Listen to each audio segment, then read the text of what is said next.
आज मैं Kundan Kumar class 10th CBSE sample paper जिसमें आप देखेंगे कि इंग्लिश की जो एग्ज़ाम होने वाली है टर्म फर्स्ट की, आज मैं उसी की चर्चा करूंगा जो कि अंतिम पोर्शन जो कि लिटरेचर पोर्शन में 51 to 60 का जो क्वेश्चंस रहता है रिलेटेड टू दी पूरी लिटरेचर पोर्शन की, आज मैं उसी की चर्चा करूंगा। जैसे कि अभी आप यहाँ देख भी रहे हैं क्वेश्चन कि who is the author of black aeroplane, जो कि चैप्टर है, ठीक है। इसमें ब्लैक एरोप्लेन के ऑथर कौन है उसके बारे में पूछा जा रहा है। जो थोड़ा सा बच्चे पढ़े होंगे, जो स्टडी उनकी जम के होगी, तो बच्चे को पता होगा कि उसका ऑप्शन नंबर कौन हो जाएगा, विलियम ओ फ्लैटी साहब, नहीं, यही इनके ऑथर हैं, ठीक। कहते हैं what did the parents of the young seagull threaten him with if he didn't flew away, ताकि क्या ये यंग सीगल के जो पेरेंट्स हैं उनको क्या धमकी दिया उसे,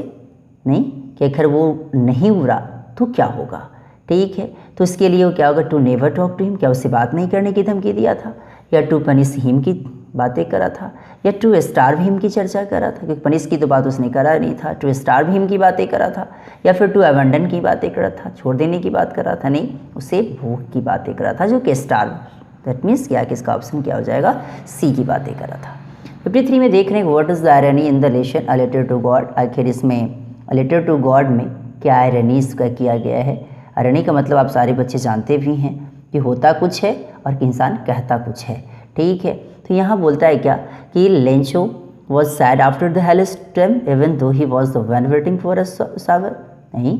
फिर बोलता है post master laughed eight Lencho but still helped arrange money for him, क्या पोस्ट मास्टर ने लेंचो के ऊपर हंसा था लेकिन उसने क्या पैसे देने के लिए सहायता करने के लिए उसे मनी उसके लिए अरेंज किया था,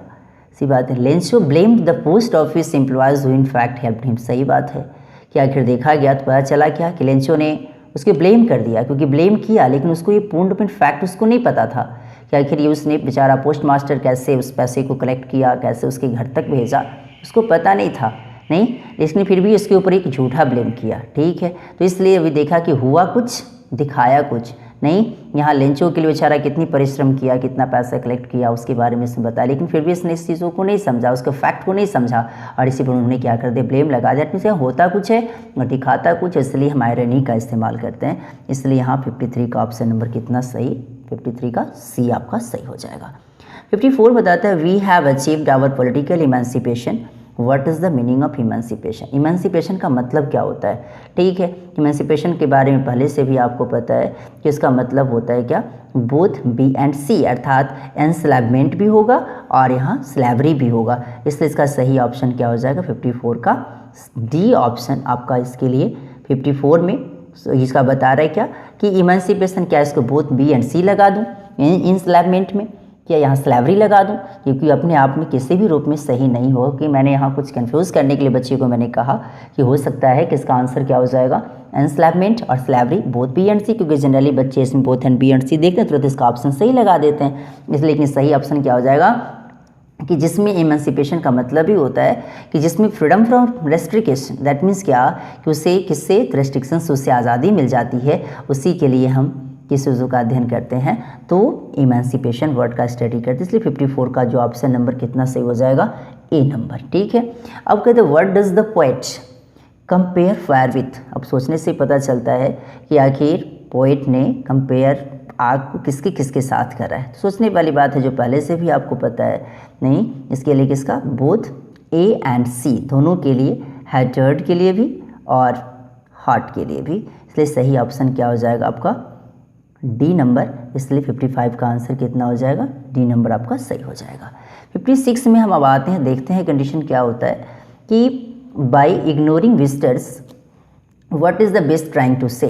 अब आखिर देखिए कि इसमें इग्नोरिंग विजिटर्स के रूप में यहाँ पोएट आखिर क्या कहना चाहता है 56 वाला क्वेश्चन में। तो आप क्या देखेंगे कि the tiger knows his power is restricted, क्या टाइगर चीज़ों को जान जाता है, समझ जाता है कि उसका पावर को रिस्ट्रिक्ट कर दिया गया है, या फिर there is no use of showing rage, क्या कि वहाँ पर कहीं ऐसा तो नहीं कि वो अपने गुस्सा को थोड़ा भी शो नहीं करता है, उसका उपयोग नहीं करता, उपयोग नहीं है वहाँ करने के लिए उसके लिए, फिर कहता है he is less terrorising because of the case, क्योंकि वो थोड़ा भी टेरराइज नहीं होने की कोशिश कर रहा,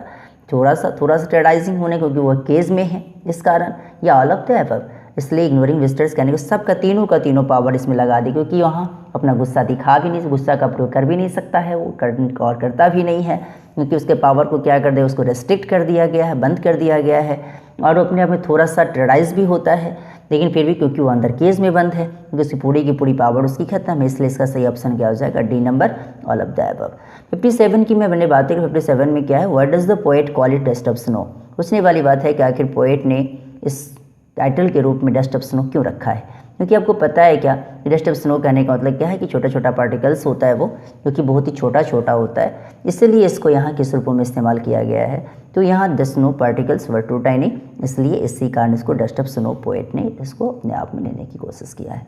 58 नंबर बताता है who does I refer to in the chapter the triumph of surgery. सोचने वाली बात है, ये द ट्रियम्फ ऑफ सर्जरी जिसमें मिस्टर हरियट साहब की बातें आती हैं, मिसेस पम्फ्रे साहब की बातें आती हैं, साहिबा की बातें आती हैं, जो भी आप देखेंगे यहाँ ट्रिकी साहब कुत्ता का नाम आता है, तो इसलिए इसमें अभी आप किसकी बातें करेंगे, तो आपको पहले से पता है क्या कि द ट्रियम्फ ऑफ सर्जरी में कौन थे, तो मिस्टर हरियट साहब, जो कि वेटनरी सर्जन के रूप में इस्तेमाल किया गया उस कैरेक्टर के रूप में, इसलिए तो यहाँ हम इसका चर्चा करेंगे। ठीक है, सी नंबर इसका ऑप्शन होगा। 59 में मैं चलूँ, what did the boy ask Anil for, the boy ने उस अनिल से क्या होने की कोशिश कर रहा था, तो बताया था क्या कि चलो भाई ठीक है तुम मुझे काम पे रख लो, नहीं, इसलिए उससे अपने आप में क्या मांगा, भोजन मांगे की बात नहीं कर रहा था, उससे कुछ पैसे मांगने की बातें नहीं करा था, उससे कुछ बचाने की बातें कर रहा था, वो सीधा बातें क्या कर रहा था कि मुझे तुम क्या कर लो, मुझे तुम एम्प्लॉय कर लो, उसे अपने आप में रखने की कोशिश, मुझे एक छोटा सा जॉब दे दो, काम खत्म हो जाएगा। फिर 60 नंबर में कहता है कि what was Griffin working on, आखिर ग्रिफिन क्या कर रहा था उस समय, अपने लगातार कंटिन्यूसली वर्क इस पे था, तो आपको पहले से पता है कि उसकी इच्छा थी क्या कि ह्यूमन बॉडीज़ को क्या करना, इनविजिबल करना, नहीं, क्योंकि उसकी मेकिंग फेक फुटप्रिंट्स को झूठा उसको फुटप्रिंट बनाने की बात तो उसने नहीं करा था। उसके बाद बताया कि मेकिंग अ फूल ऑफ, जिनके बच्चे को मूर्ख बनाना चाहता था, थोड़ा भी नहीं। मेकिंग ह्यूमन बॉडीज इनविजिबल, या ऑल ऑफ द अबव। सोचने वाली बात है कि मेकिंग बार बार उसमें चर्चा भी करा गया क्योंकि इसकी इच्छा थी कि मेकिंग ह्यूमन बॉडीज इनविजिबल, अर्थात क्यों चाहता था क्या कि ह्यूमन बॉडीज़ को क्या कर देना, अदृश्य कर देना। ठीक है, तो उसी के लिए इस पर चर्चा कर रहा था। इसमें 60 नंबर का क्वेश्चन का आंसर बी नंबर हो जाएगा। इसी प्रकार की वीडियो को देखने के लिए मेरे चैनल को लाइक एंड सब्सक्राइब करना ना भूलें, और जितना भी हो सकता है हद तक मैं इस प्रकार की वीडियो में डालता रहूँगा ताकि आप उसको देखिए और परीक्षा में अच्छे से अच्छे मार्क्स भी ला भी सके। Thanks a lot.